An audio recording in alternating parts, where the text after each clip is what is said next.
Good day, YouTube, and welcome to another episode of the Albino Rhino Beer Review. Today you have the Rhino, and we are drinking this beer right here. This beer was picked up for me by the one and only Greg. Thank you very much, Greg, for going and checking if they had this in stock and picking a bottle up for me. And yeah, I hope you enjoy the bottles I sent back to you in response. Anyway, this is from Bellwoods Brewing Company in Toronto on Oslington. This is Bellwoods Barn Owl No. 2. Now, Barn Owl is a Brett barrel-aged pale ale. So it's a Brett barrel-aged beer, right? So Barn Owl is a Brett barrel-aged, dry hopped Brett barrel-aged pale ale. 80% of it is aged 1 year, and 20% of it is aged 3 years with plums. So it's a great little blend beer. I think that's pretty damn cool. ABV,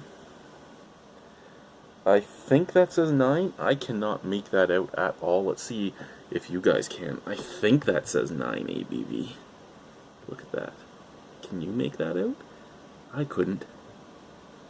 Pretty sure it says 9. There's the Barn Owls No. 2. So 2 Barn Owls. 2 Barn Owls because it's Barn Owl No. 2. Ooh, I just got some bubble. Oh! Ah!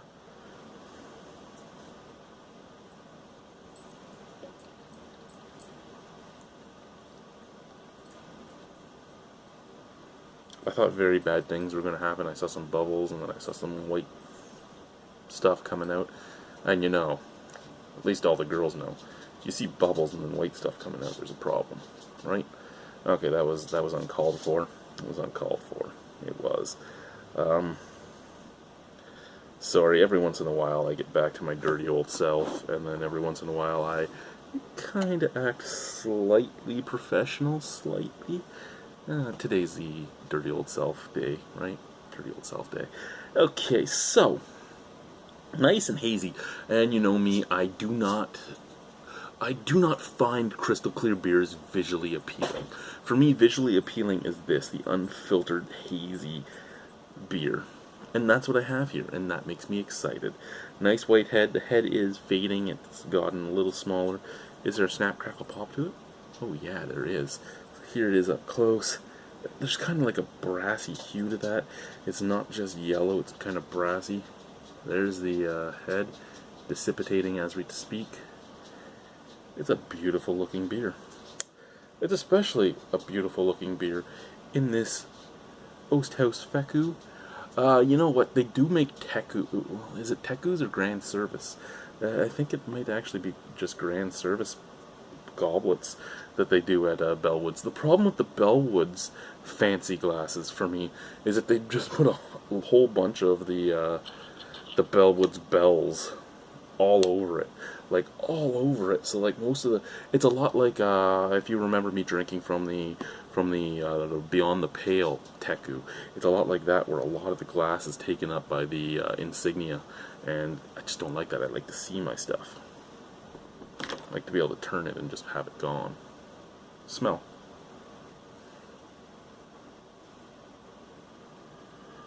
Ooh. Okay. So, out of the glass, get a little bit of that drying funk that Brett does put off a lot. A little bit of oak tannins, tiny touch of vanilla, and an almost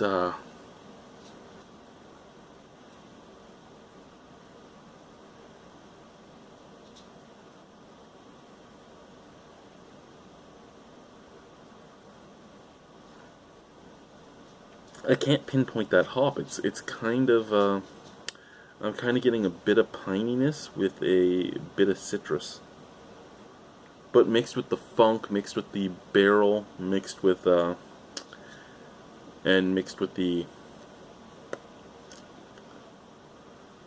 funk, the barrel, and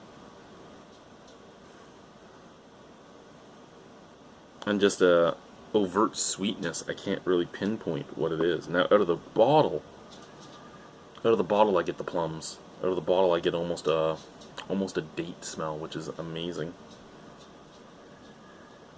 They smell so much different, and the only difference really is a tiny little hole and a big hole. Would you rather put it in, a tiny little hole or a big hole? I mean, back to my. Cheers, guys.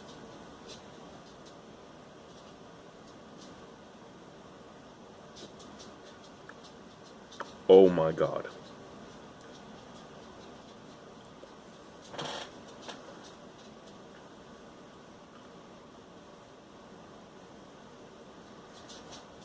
Now, I kept putting this one aside because the cartoon and the punter kept saying they were going to come in and share some beers with me.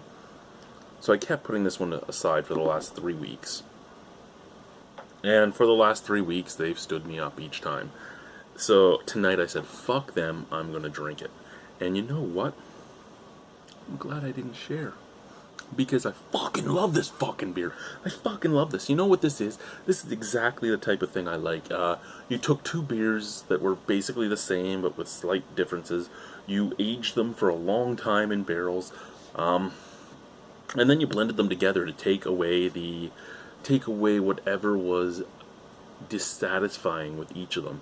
My guess is that the 1 year one was still just a little too booming in the ABV. There was probably a little too much heat still on it even after a year, and the hops probably faded so much that there wasn't much to it, which is why you'd take the 3 year and blend it in with it, because it would add more barrel and those plums would just help round out the taste.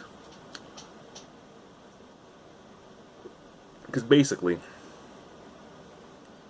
there's really a tiny touch of sweetness. There's almost no malt on this at all. Tiny touch of sweetness up at the forefront, like malty sweetness. And then there's some vanilla. There's some oaky tannin. There's a little bit of fig. There's that funk. That funk takes over in the middle and it mingles with the hops, and you're getting a kind of floral, almost hairspray-like hoppiness with a slightly sweet fruitiness and funk. And all of them mingle together to be fairly good. And then there's just this little tiny touch of sweetness good as well. Just fruity sweetness. The plum just coming up at the back end. The plum just kind of comes up. Like, here comes the funk and the floral. Here comes the funk and the floral. And it's like, hey, I'm going to go down your throat. And here comes the plum. And it's like, not without me. And then they go down together. And it's really, really, really interesting to see them commingle that way in your mouth. And the burp's all plum. And I'm not usually rude about that, so I do say, excuse me. Please forgive me for burping when I'm having a very carbonated beverage. Please forgive me. And yes, it is very carbonated.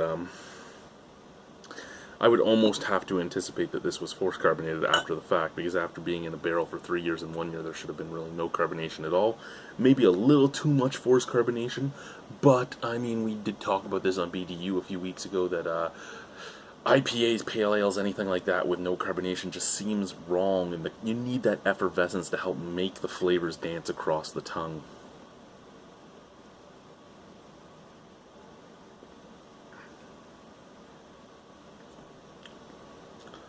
The more I drink it, the more prominent the plum becomes, and the more prominent a vanilla undertone and a charred wood undertone starts coming out.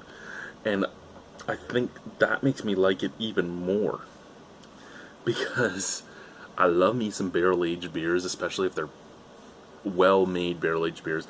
And I think for a barrel-aged beer, this is what it comes down to now. I think that you really do have to blend it, because you never know what you're going to get with a barrel. Some barrels are going to be infected with things that aren't going to show up till later on. Some barrels, and, well, these barrels were infected anyway. These barrels were purposely infected with Brett. But I'm just saying, excuse me, that I think blending a barrel-aged beer is probably the proper way to go. I mean, I've done wood aging. I've never barrel-aged, but I've done the staves and stuff at the bottom of the fermenters, and even that can sometimes give you things you didn't expect to get. So I think with the fact that there are when you're a bigger brewery, the ability to store a whole shitload of it and then blend it together to make what you want. That's really what makes these beers so exclusive, so intriguing, and so hard to replicate. And for that, I have to give them props. And that's one of the reasons why things like Bring Out Your Dead and all that are so different every single year. Because you're using a barrel, and you never know what you're going to get.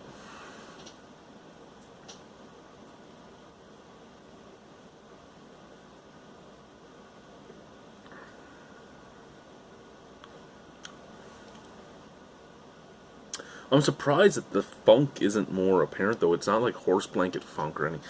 Because I always find that there's, like, three things you can get from Brett. You can get a slight sourness, like horse blanket, which is like just barnyard almost. And then what I'm getting from this, which is that strange drying sweetness, which I really, really enjoy. Out of 10 on this beer, easily a 9.75. I really, really enjoy this beer. It was an expensive beer, so you'd hope I'd really enjoy it. And usually, as you know, the more expensive the beer, the more critical I am of the beer, because it costs a lot of my hard-earned money. And this is the beer that I would gladly spend the money for a once-in-a-while treat. Unfortunately, I didn't get to share it with people, which is the unfortunate thing with this review to begin with. I don't get to share with people as much as I used to, and I really, really would like to. So come on down to the White's Tavern and let's share a beer. Anyway, guys, Barn Owl number 2 from Bellwoods, 9.75 out of 10. Thank you, Greg. Thank you, everybody, for watching.